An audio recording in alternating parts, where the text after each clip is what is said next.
Not well groomed అని చెప్పాలి. Well groomed అంటే జుట్టు బాగా దూకుని, నూనె రాసుకుని, మొహానికి ఫెయిర్ అండ్ లవ్లీ రాసుకుని అట్లాంటివి ఉన్న వ్యక్తి కాదు.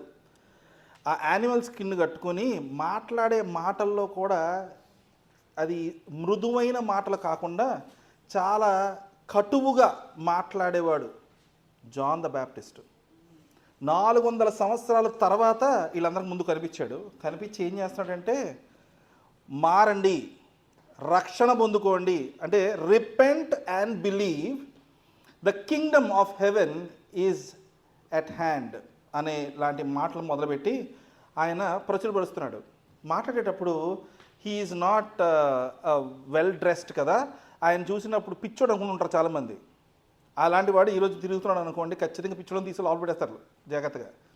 అలా తిరుగుతున్నప్పుడు ఆ 2 ముఖ్యమైన విషయాలు జరిగినాయి. అందులో ఏంటంటే, మనుషుల యొక్క మనసుని 2 విషయాలు తిప్పుతున్నాడు అతను. ఎలా అంటున్నాడంటే, నా తర్వాత ఇంకొక ఆయన వస్తాడు, ఆయన యొక్క పాదరక్షల్ని కూడా నేను విప్పటానికి నేను పనికి రాను అనే మాట చెప్తూ he is actually laying straight a path for Jesus Christ. First విషయం.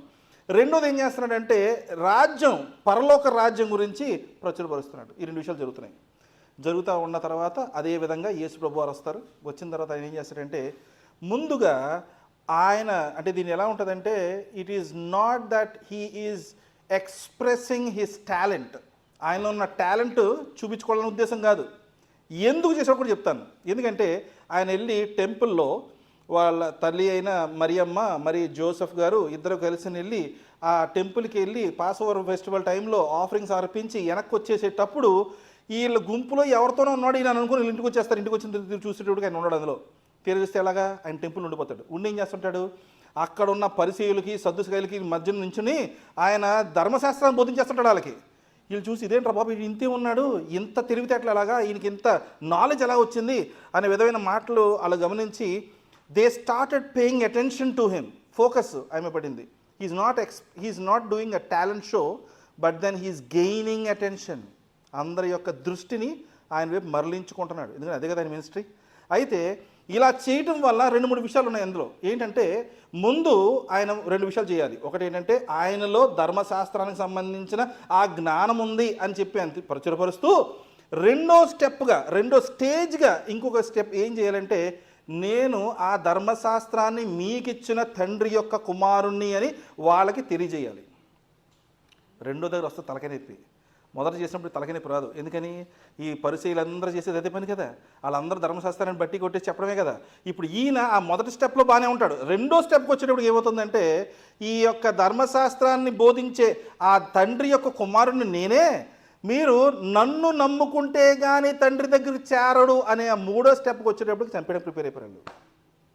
ఇప్పుడు ఈ స్టేజ్లో సెకండ్ స్టేజ్లో ఉన్నాడు ఆయన. ఎట్లా ఆయన జనాలందరికీ చెప్పాలి. ఇప్పుడు ఏమవుతుందంటే,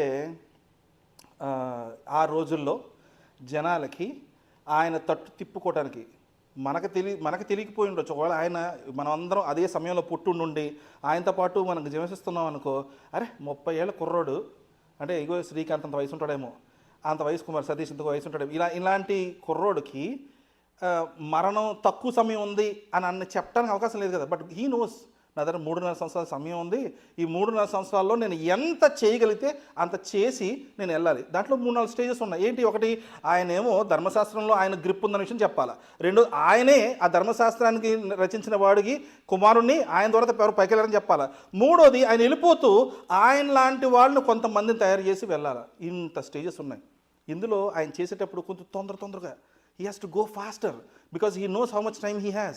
ఇలాంటి పరిస్థితుల్లో ఉండగా ఆ శిష్యులు తీసుకుని ఆయన ట్రైన్ చేస్తున్నప్పుడు ఇప్పుడు మనం చూస్తాం మత్తయి సువార్త 9వ అధ్యాయంలోకి వెళ్దాము. 9వ అధ్యాయంలో లాస్ట్ వచనానికి వెళ్దాం. ఈ యొక్క పరిస్థితుల్లో ఆయన ఎటువంటి పరిస్థితులు ఉన్నాడంటే, ఆయన ఆ జనులను ఆకర్షించుకోవటానికి ఆయన నోటి మాటని చెప్పాలా.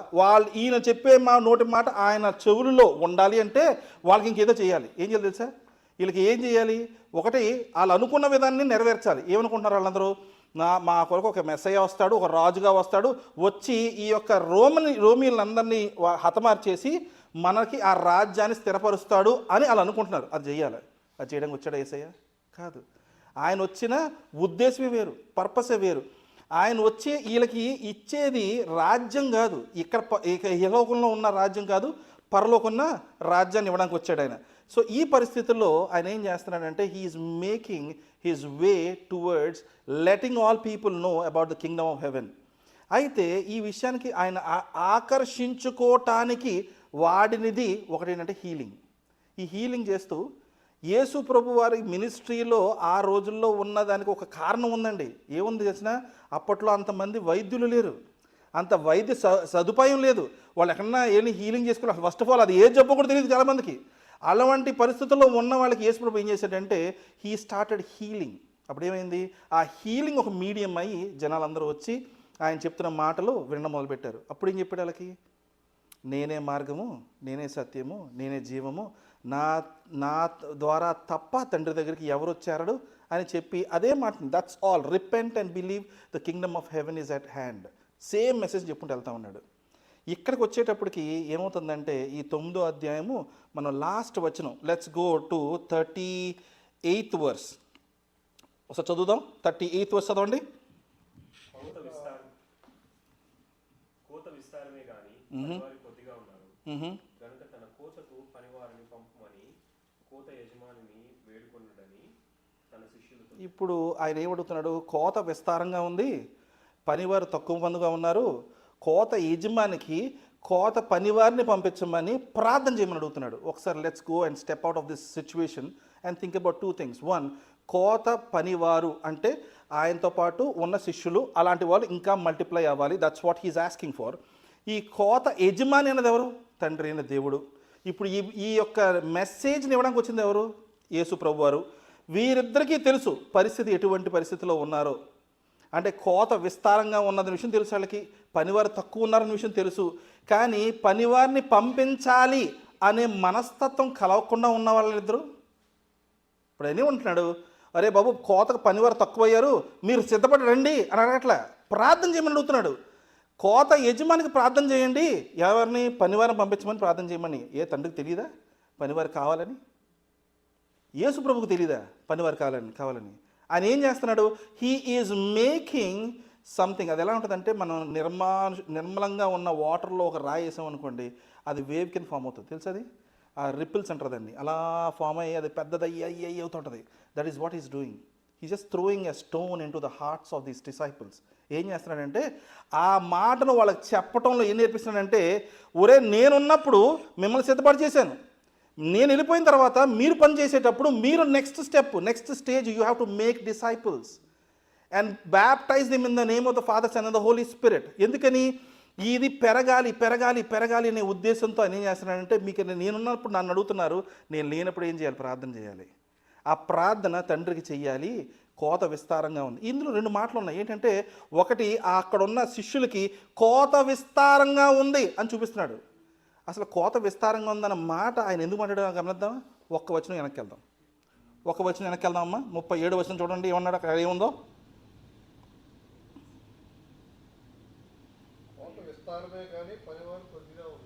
ఆ మొక్క ఎవరికి చెప్తున్నాడండి? శిష్యులు చెప్తున్నాడు. ఎవరిని చూసి చెప్పాడు గమనిద్దాం ఒకసారి. ఇంకొక లైన్ వెనక్కి వెళ్దాం. 36వ వచనంకి వెళ్ళండి. 36వ వచనం.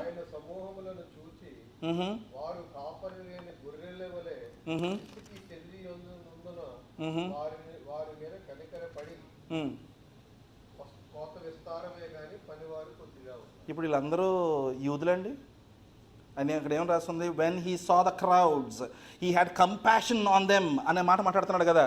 వీళ్ళందరూ యూదులా? ఒక్క వచనం వెనక్కి వెళ్ళండి.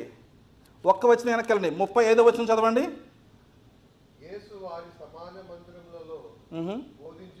ఓకే. ప్రతి విధమైన రోగమును ప్రతి విధమైన వ్యాధిని స్వస్థతపరచుచు సమస్త పట్టణముల యందును గ్రామముల యందును సంచారము చేసెను. సమస్త పట్టణముల యందును గ్రామముల యందున. He is not restricting himself to the Jewish community. ఆయన ఏం చేస్తున్నాడు? వెళ్ళిపోతున్నాడు, జెంటైల్స్ మధ్యకి వెళ్తున్నాడు, సమరయుల మధ్యకి వెళ్తున్నాడు, అందరి దగ్గరికి వెళ్ళి ఇదే బోధ చేస్తున్నాడు, సేమ్ బోధ చెప్తున్నాడు. కానీ ఏం మీడియం వాడుతున్నాడు? వీళ్ళకి ఒకటే మందు, హీలింగ్ని వాడి ఆయన ఏం చేస్తున్నాడు? జనాన్ని ఆయన చెప్పే మాటని వినిపించుకునేలాంటి పరిస్థితిలో తెచ్చుకుంటున్నాడు. కొంతమంది ఇప్పుడు ఏమవుతుందంటే పరిస్థితి, పాస్టర్ గారు హీల్ చేయలేరండి, ఆయనకి భాషల్లో మాట్లాడడం రాదండి, చిన్న పాస్టర్ గారండి. ఇలాంటి పరిస్థితిలో ఉంటున్నాం మనం. అమ్మా, దేవుడు ఎంతో దీవిచ్చి ఇస్తే జ్ఞాని ఆ మెడికల్ జ్ఞానం రాదు. అంత మెడికల్ మన అడ్వాన్స్మెంట్లో ఉన్నాం ఈ రోజున. ఇది దేవుడు ఇస్తే కానీ రాదు. మనిషి సంపాదించింది ఒకటే ఒకటి ఈ భూమి మీద, పొల్యూషన్, పెళ్ళాలకి మొగులకి మధ్య పెట్టే గొడవలు, ఇలాంటివి తప్ప ఇవి మనం క్రియేట్ చేసుకున్నాం. దేవుడు ఇవ్వలేదు మనకి. ధర్మశాస్త్రంలో చెప్పలేదు, అమ్మ మీకు మీ హస్బెండ్కి మధ్య నేను ఇష్యూస్ వస్తే అలిగి పడుకోండి, వంట ఉండొద్దని చెప్పి ధర్మశాస్త్రంలో రాసలేదు. కానీ ఇవన్నీ మనం క్రియేట్ చేసుకున్నాం. ఏమి పొల్యూషన్లు లేదా ప్లాస్టిక్లు ఇలాంటివన్నీ. దేవుడు చెప్పే మాటలు ఎట్లా ఉంటుందంటే మనం ఇంకనూ దేవుడికి సన్నిహితంగా గ్రో అవ్వగలిగిన విధంగానే ఉంటుంది. ఇప్పుడు ఆయన ఏం చేస్తున్నాడంటే ఈ ధర్మశాస్త్రం విషయం గురించి, రాజ్యం గురించి జనాలు చెప్పేటప్పుడు he did not right a boundary for himself in the Jewish community. He stepped out, వెళ్ళి చెప్పడం మొదలుపెట్టాడు. అక్కడి నుంచి మనం మళ్ళీ అదే ఫ్లో 35, 36, 37, 38, 39 వరకు మనం ముందుకు వచ్చామనుకోండి. అప్పుడేం కనిపిస్తుందంటే ఇలా జనుల మధ్యనకి వెళ్ళి ఆయన వాక్యం చెప్తా ఉంటే జనులు వచ్చి వాళ్ళ దగ్గర ముందు నించుని గొర్రెల్లా వింటున్నారు ఆయన చెప్పిన మాటలో. ఇలా ఆయన వస్త్రాన్ని అంచు ముట్టుకుంటే హీల్ అయిపోతున్నారు, వాళ్ళు పరిగెట్టేస్తున్నారు ఆయన వెనకాల. జనాలు నించోడానికి స్థలం ఉండట్లేదు. రోగిష్టి జనాలు ఎలా అయిపోతున్నారంటే పాక్కుని వచ్చేస్తున్నారు ఆయన దగ్గరికి. అటువంటి వారిని చూసి ఆయన మనసులో కలిగింది ఏంటి తెలుసా? కంపాషన్ కలిగిందంట. ఇంజనీరింగ్ కాలేజ్లో ఉన్నప్పుడు అవుటింగ్ వెళ్దామని చెప్పి ఒక దిక్కుమాలిన ఐడియా వచ్చింది మొత్తం స్టూడెంట్స్ అందరికీ. వీళ్ళు పరిగమాలిన ఐడియాలో ఏం చేశారు తెలుసా? పేరెంట్స్ కూడా తీసుకెళ్దాం అని చెప్పి తీసుకెళ్లారు. మదర్స్ అందరూ ఒక సైడ్ కూర్చొని నా కొడుకు ఇంత బంగారం, నా కొడుకు అంత బంగారం అని వాళ్ళు చెప్పుకుంటూ ఉంటే, ఫాదర్స్ అందరూ ఇటు సైడ్ కూర్చొని నా కొడుకు ఇంత పని పోయినాడు, నా కొడుకు ఇంత పని పోయినాడు, వీళ్ళు మాట్లాడుకుంటున్నారు. ఇప్పుడు సేమ్ సన్ను 2 డిఫరెంట్ ఒపీనియన్స్ కదా. ఇది అలాంటి అయిపోయిందండి సంఘం పరిస్థితి ఈ రోజున. తండ్రి దేవుడు ఆయన ఎవరో మన యేసు ప్రభు వారు, పరిశుద్ధాత్మ దేవుడు ముగ్గురు కూర్చొని తల్లుల్లో గమనిస్తూ ఉంటారు. అరే నా సంఘం నా సంఘం నా సంఘం నా సంఘం అని. ఈ పాస్టర్లు ఉన్నారే వీళ్ళందరూ తండ్రుల్లో తిట్టుకుంటూ ఉంటారు, మా సంఘం పరిగమాన సంఘం అండి, వీళ్ళు అస్సలు చర్చకి రారండి టైంకి, లేదంటే వీళ్ళు అలా చేయరండి అలా చేయండి, ఇలా అయిపోతుందండి పరిస్థితి. మనం మాకు రాజమండ్రిలో పెద్ద పెద్ద మీటింగ్స్ జరుగుతూ ఉండేవి. నాకు దేవుడిని తెలుసుకున్న తర్వాత వెరీ రేర్ అకేషన్స్లో నేను వెళ్ళా మీటింగ్స్ అటెండ్ అవుతూ ఉండేవాడిని. వెళ్తే డీజెస్ దినకరన్ గారు వచ్చి వాకింగ్ చెప్తున్నారు. ఇంచుమించుగా ఒక 1000-1500 మంది ఉన్నారు మొత్తం గ్రూపు, అలా మొత్తం ఆర్ట్స్ కాలేజ్ గ్రూప్లో ఆయన వాకింగ్ చెప్తున్నాడు. సరే మేము ఆల్మోస్ట్ ఒక 3 స్టేజెస్ బ్యాక్ సైడ్ ఎక్కడో కూర్చొని ఉన్నాం. ఆయన అంతా అయిన తర్వాత 3-4 రోజులు అది ఎలా ఉంటుందంటే కూటములు అంటారు వాటిని.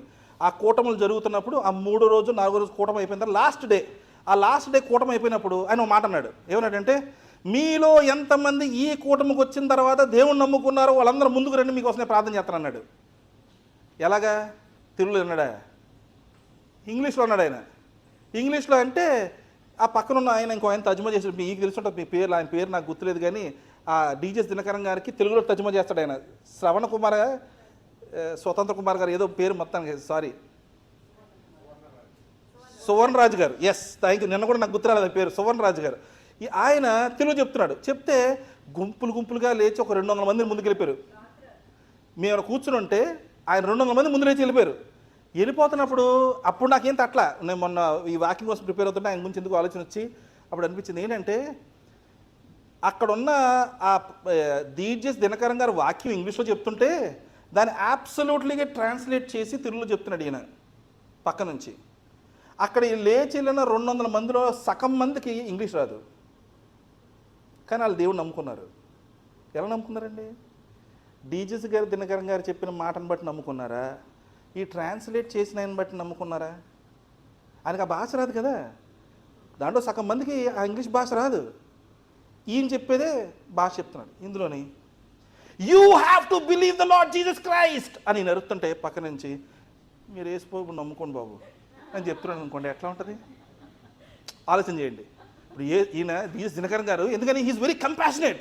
He saw all this people, వీళ్ళందరిని బట్టి అని ఎంతో ఊపుతో మీరు పాపాన్ని విడిచిపెట్టండి, you have to leave your sin and you have to confess your sins and believe in the Lord Jesus Christ అంటే ఈ పక్క నుంచి, బాబాయ్య మీరు పాపాన్ని విడిచిపెట్టండి అయ్యా, దేవుడు నమ్ముకోండి మరి జాగ్రత్తగా అని చెప్తున్నాను అనుకోండి, అది ట్రాన్స్మిట్ అవుతుంది అంటారా? అలాగే అవుతుందండి.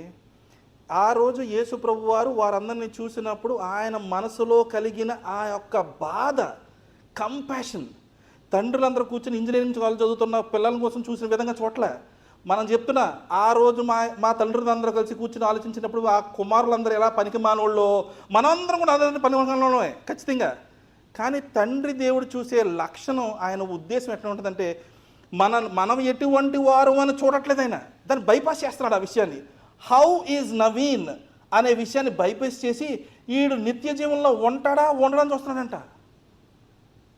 ఆడు ఒకవేళ నిత్య జీవనంలో ఉండగలిగితే వాడు నా తట్టు తిప్పుకోగలిగిన పరిస్థితి నేను చేసుకుంటాను.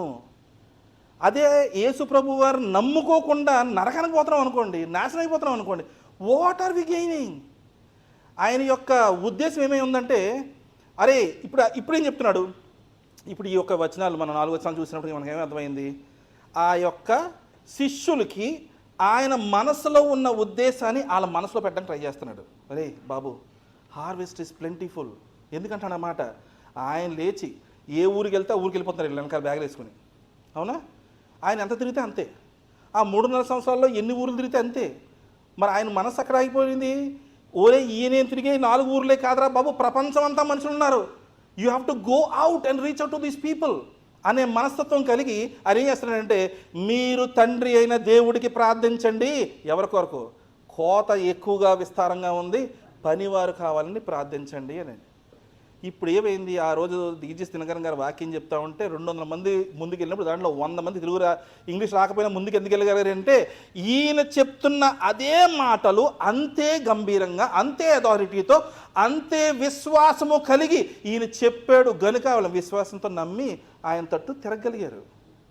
అదే ఈయన కానీ ఆ స్పిరిట్ని, ఆయన ఇచ్చిన అథారిటీని, ఆయనకున్న లాంటి మనస్సుని, డిజిఎస్ దినకరన్ గారికి ఉన్న మనసును కానీ ఈయన కానీ సొంతం చేసుకోలేదో, అటువంటి మనస్తత్వం కలిగి లేకపోతే చెప్తున్న ఆ ట్రాన్స్మిషన్ రాదు.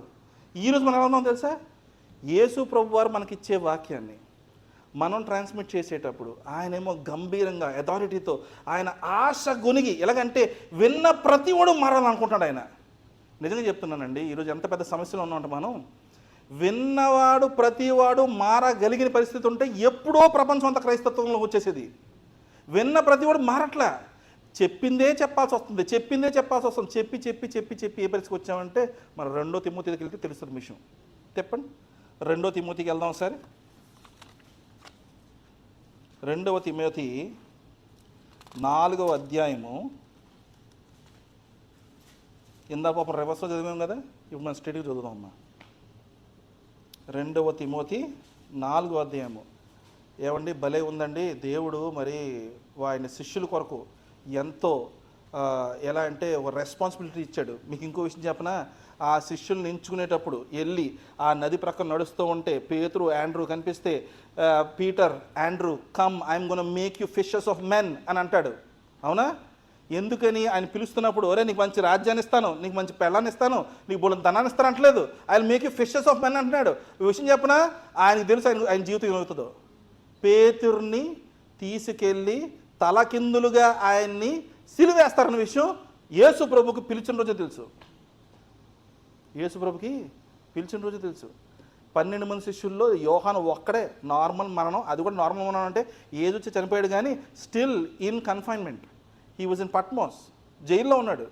అందులో కూర్చొని ఖాళీగా ఉండకుండా ఇగో మనకు రాశాడు యోహాన్ సువార్త, 3 ఉత్తరాలు, తర్వాత రెవల్యూషన్స్ రాసి ఆయన అక్కడ చనిపోయినాడు. But he's the only one who lived long. మిగతా వాళ్ళందరినీ చక్కగా తల తీసేశారు, ఆయిల్లో వేపేశారు, తలకిందులుగా సిరివేసేశారు. ప్రతి శిష్యుడిని కూడా అలాగే వాళ్ళు చంపబడ్డారు. ఓకే, ఇప్పుడు నేనేమంటున్నానంటే అటువంటి కంపాషన్ కలిగి పాస్టర్లు అందరూ ఉండాలి, ఎందుకంటే తండ్రి దేవుడు ఇచ్చే వాక్యం బట్టి అని. ఇప్పుడు ఇంకొక స్టేజ్ మనకు, అప్పుడు అది చాలా ఈజీ అమ్మ.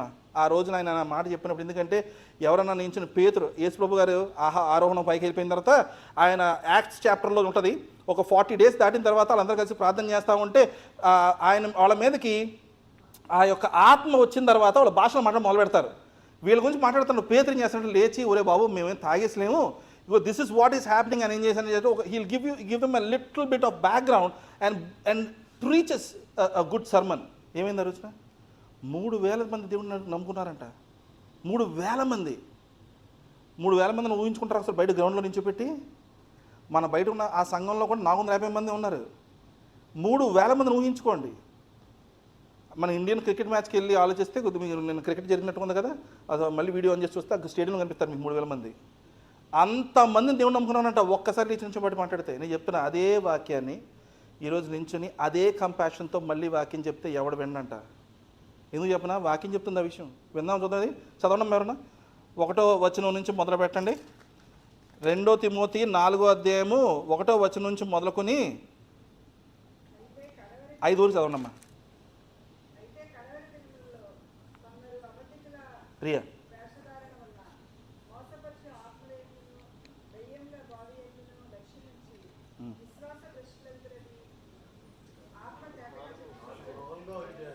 అదే డౌట్ వస్తుంది నాకు కూడా.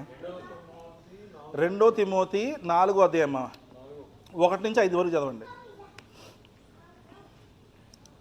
నేను ఎప్పుడు భయపడ్డాను, తెలుగు చదవడం రాదు కదా, వినడం కూడా రాదని అనుకుంటాను నేను.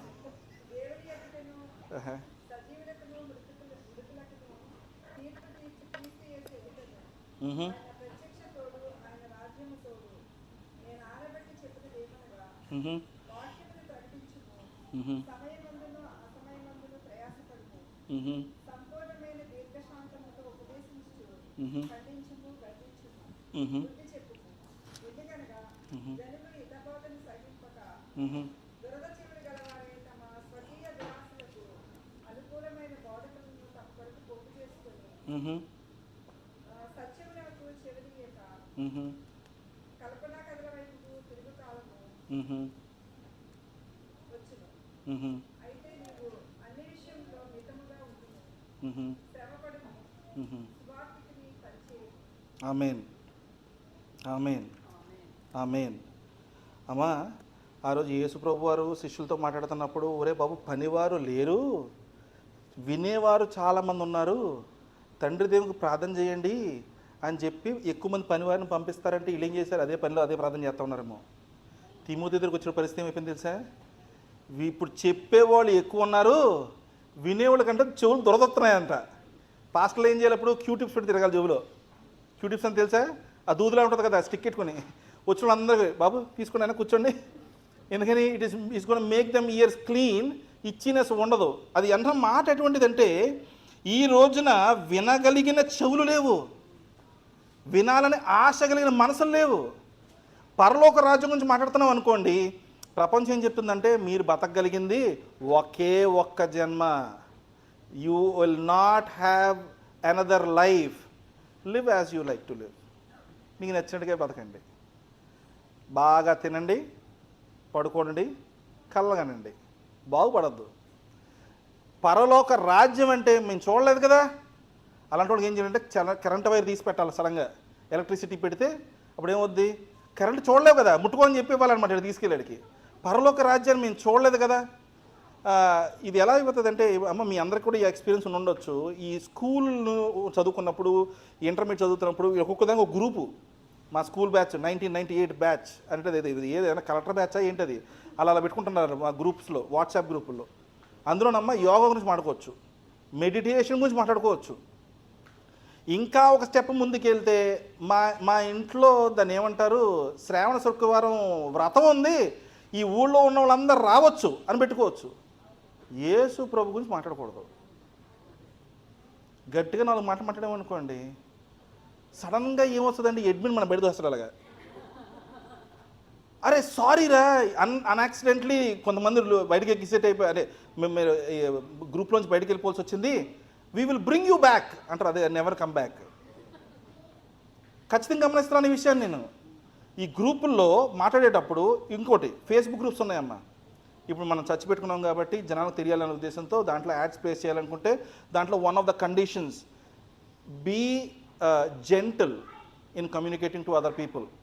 మనం తీసుకెళ్ళి 4 వాయిస్ వేసాం అనుకోండి, అందులోని వెంటనే గ్రూప్ పెట్టిన మెసేజ్ పెడతాడు, you are not suppose to promote religion అని.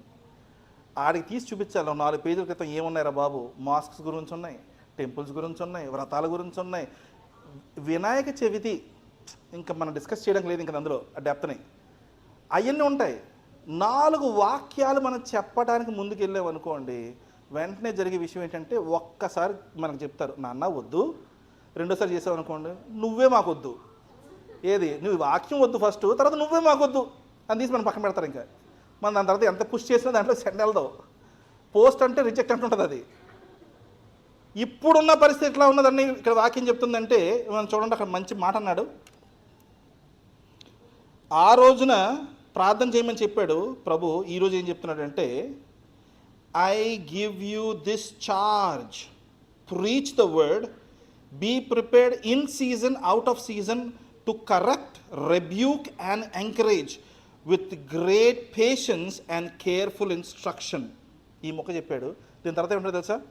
For the time will come when men will not put up with sound doctrine, instead to suit their own desire they will gather around them a great number of teachers to say what their itchy ears want to hear అంట. ఈరోజు నేను చెప్తున్నాను, పరిశుద్ధాత్మ దేవుణ్ణి పొందుకోవాలనుకున్నాను, లేచి నిలబడండి అంటే మీరందరూ నించుంటారు. నేను చెయ్యి చాచి ఇలా ఇసిరితే మీరు క్యాచ్ పడతారు. ఎవరిని? పరిశుద్ధాత్మ దేవుడు అమ్మా. తెలియదు మీకు ఇదంతా? ఇది ఓకే. నేను లబోదిబ్బో లబోదిబ్బో అంటే మీరు కూడా లబోదిబ్బో లబోదిబ్బో అంటే అది భాషలో మాట్లాడటం. Where are we heading? ఈ చీట్స్ తంతాడు దేవుడు పెద్ద పైకి వెళ్ళిన తర్వాత. ఎవరిని? మిమ్మల్ని కాదు, మమ్మల్ని. అటువంటి బోధలు చేసేవాళ్ళని తంతాడు అంటాడు దేవుడు. మాకున్న శిక్ష చాలా బహుగా ఉంటుంది. అది he's gonna put us in a spot. జడ్జ్మెంట్కి నా నోరిప్పి చెప్పాలి నేను ఏం చేశాను నా జీవితం అంతా. నువ్వు ఉన్నావురా బాబు, పాస్టర్గా పెట్టాను, నేను ఏం చేసావు నువ్వు అని అడుగుతాడు. పరలోక రాజ్యం చేరిన తర్వాత పేతురు నుంచి ఉంటాడంట. బికాజ్ ఈ gave the keys to Peter కదా, అంతవరకు మనకు తెలుసు. తర్వాత ఎవరైనా ఇంకో పవర్ ఆఫ్ ఎక్స్చేంజ్ అయిందో మనకు తెలియదు. ప్రస్తుతానికి వాక్యం చెప్తుంది పేతురు దగ్గర ఉందని. మనం అక్కడికి వెళ్ళామనుకోండి, దేవుడు నమ్ముకున్నాం కనుక పేతురు ఉంటాడు అక్కడ. నేను వచ్చాను, నా వెనకాల మీరంతా రావాలి. రాలేదనుకోండి నన్ను పక్క నుంచి పెడతాడు. ఇమిగ్రేషన్లో పెడతారు కదా, ఫ్లైట్ ఎక్కే ముందర, నువ్వు పక్క నుంచో రాజా అని చెప్పి. ఎందుకని? నీకు 100 మందిని ఇచ్చా, అందులో 99 కనిపిస్తున్నాయి. So you go back and get me that అంటాడు దేవుడు. 99 ఇచ్చి నాతో ఒకలే వచ్చారనుకోండి, అప్పుడు ఉంటాయి తన్నులు. దానికి ఎలా ఉంటుందంటే, నేను వీపు తీసి యేసుప్రభుని కట్టేసి కుట్టారు చూడండి. అప్పుడు ఆయన పాపం నా కొరకైనా రోమీర్లాగా 39 కొట్టాడు, వదిలేడు. 440 కొట్టేస్తాడు నన్ను అప్పుడు. ఎందుకంటే మనం ప్రీచ్ చేసేదానికి దేవుడి యొక్క కంపాషన్ మనలో ఉండాలి. ఆయనకి ఆత్మల యందు ఉన్న ఆయన భారాన్ని కలిగి ఉండాలి. నేను చెప్పే సొల్లు కబుర్లు విని నా వెనకాల వచ్చి చందాలు వేస్తూ సంఘంలో కుర్చీలు నింపుతా కూర్చున్నారు అనుకోండి, రేపు పొద్దున పైకి వెళ్ళిన తర్వాత నిత్య జీవనంలో కొడతానే ఉంటాడు. ఇంకా ఇప్పుడు ఇంకొక స్టెప్ వెళ్దాం. ఏమండి, ఆ రోజు శిష్యులకు చెప్పాడు, ఈరోజు వాక్యాలు చెప్పేవాడు చెప్పారు, ఈ రెండిట్లో మేము లేము కదండి, లెట్ మీ ఎంజాయ్ అంటే అప్పుడు ఏం చేయాలండి? పరిస్థితి ఏం చేయాలి? మనకి కూడా ఒక రెస్పాన్సిబిలిటీ ఇచ్చాడు, సంఘానికి కూడా ఓ రెస్పాన్సిబిలిటీ ఇచ్చాడు. ఆ ఇచ్చిన రెస్పాన్సిబిలిటీ ఎటువంటిదంటే, మనం జీవించే అయితే ఒకటి ఉందండి. నేను చర్చికి రాకుండా ఇంట్లో కూర్చుని బైబిల్ని తంచనగా చదువుతూ ప్రార్థన చేసుకుంటూ పరిశుద్ధాత్మ దేవుణ్ణి పొందుకుని ఆయన ఇచ్చిన ప్రతి ఒక్క స్పిరిచువల్ గిఫ్ట్ని నేను పొందుకుని జీవించలేనా అండి? జీవించవచ్చమ్మా. కానీ రేపొద్దున వివాహం చేసుకోవడానికి సిద్ధపడ్డది ఏది? సంఘం. సంఘాన్ని ఆయనకి బ్రైడ్గా ఓకే సిద్ధపాటు చేసి ఆయనకి వివాహం జరిగేటప్పుడు సంఘాన్ని తీసుకెళ్తాను అన్నాడు. ఎందుకన్నాడు అంటారు?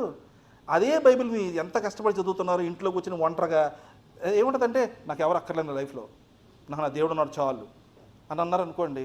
ఆ దేవుడు చెప్తున్నాడు, love your neighbour as your self అని. ఆ నైబర్ అన్న మాటకి అర్థం పెట్టలా, నైబర్ని వదిలేసాడు అంతే. అంటే నేను తప్ప నా చుట్టుపక్కల ఉన్న ప్రతి ఒక్కడు, ప్రపంచంలో ప్రతి ఒక్కడు.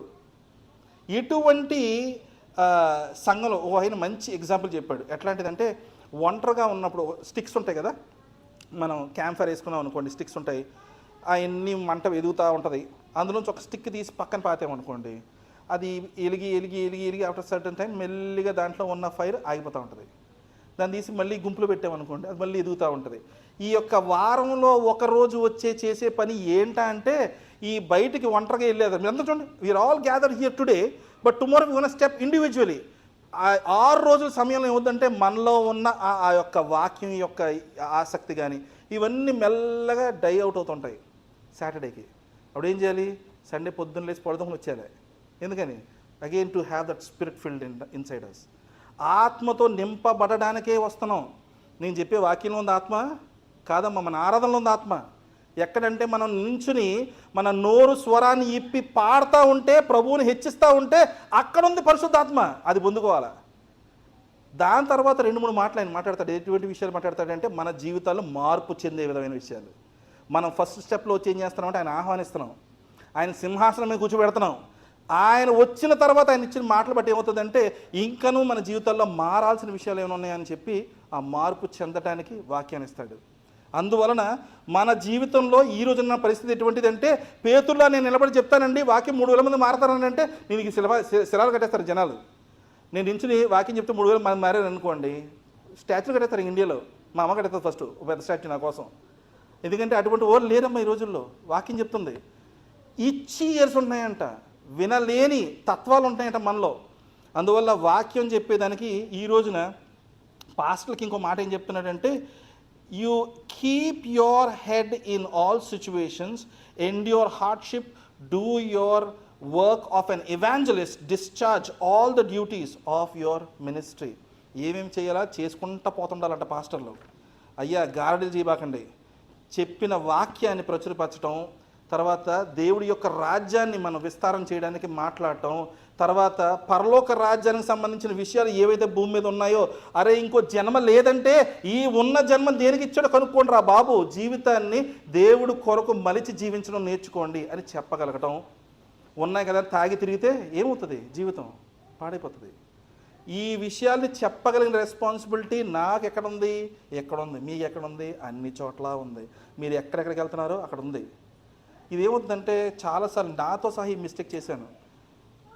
Preaching is the responsibility of the pastor. నా పక్కన కూర్చున్న నా సంఘస్థుడు నాతో పాటు పనికిమాలిన మాటలు మాట్లాడుతూ ఉన్నా, పనికిమాలిన పనులు చేస్తా, పనికిమాలిన పనులు చేస్తూ చర్చకు వస్తున్నా, నేను పక్కనే కూర్చుని సంఘస్థుని కదా, నాకేం రెస్పాన్సిబిలిటీ, పాస్టర్ గారు చెప్పుకుంటారులే అనే విధమైన మనస్తత్వం నాకు ఉండేది. ఈరోజు మనం ఎలా మారాలంటే, because God showed you that it is your responsibility now, that you have to pray.